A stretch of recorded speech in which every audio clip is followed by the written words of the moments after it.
Assalamualaikum warahmatullahi wabarakatuh. My name is Alikia Hirunida. My name is Jill Afilastiawan. I'm Melinda Safitri. We are from Class 2B of English Education Study Program, and now we are going to explain the material and the notions about phonetic and phonology that we have learned for one semester. Let's start from linguistic. Linguistic is a discussion about the nature of language, and language is something which is used by human beings to communicate each other. Meanwhile, communication is the interaction between two people or more for sharing the information, and communication divided into two parts: verbal communication and non-verbal communication. Verbal communication also divided into two parts: oral communication and written communication. And the example of non-verbal communication is like hand sign or gesture. And phonetic is the study of speech sound to know what an individual sound is and how each sound differs from all others. And the sound of a language is divided into two parts: consonant and vowel. Consonants are produced with some restriction or closure in the vocal tract that hold the airflow from lungs. And the place of articulation is a classification of consonant as according to where the airflow restriction occurs in the vocal tract. Meanwhile, vowels are produced with little restriction of the airflow from lungs out of mouth or nose, and the articulation of vowel refers to the position of tongue in the mouth. It may be high, middle, or low. And diphthong is a combination between two vowel sounds and the simple vowel called monophthong. Onomatope is a phenomenon when labeling something is dealing with the sound. Example, the word book, because when we put the book, it will sound book. And arbitrariness is phenomenon when labeling something but not dealing with the sound. Phonology is essentially the description of the system and patterns of speech sound in a language.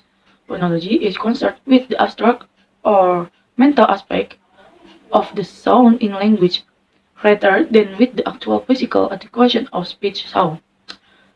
And next, phonemes. Each one of these meaning distinguishing sounds in a language is described as a phoneme. And next to the phones and allophones. While the phoneme is the abstract unit or sound type, there are many different versions of that sound type regularly produced in actual speech. We can describe those different versions as phones. So phone is a version of that sound type. And phones are phonetic units and appear in square brackets. When we have a group of several phones, all of which are versions of one phoneme, we add the prefix allo and refer to them as allophones of that phoneme.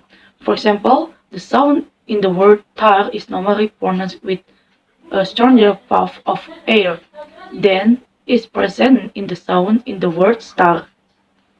Minimal pairs is a pair of words or phrases in particular language that differ if only one. For example, fan and side to side.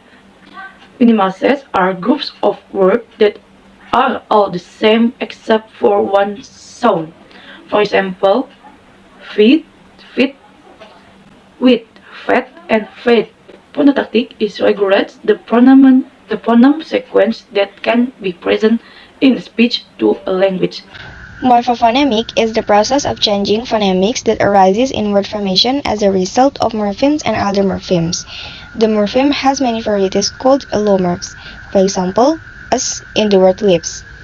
Allomorphs on morpheme are divided into complementary and allomorphs. Complementary divisions relate to morphophonemic. The morphophonemic rule applies to certain morphemes as long as it does to the tense d, which is phonetically d or t, dependent on the final phonemes of the verb followed. And then, the prosody phonology describes the object not as a fragment and segment, but as a segment that forms a structure. The fragment and segmental sounds are called phonemics units. The relationship or structure system that summarizes one segment with another is called prosody. That's all the explanation from us. We are sorry for any mistakes. Thank you so much for your attention. Wassalamualaikum warahmatullahi wabarakatuh.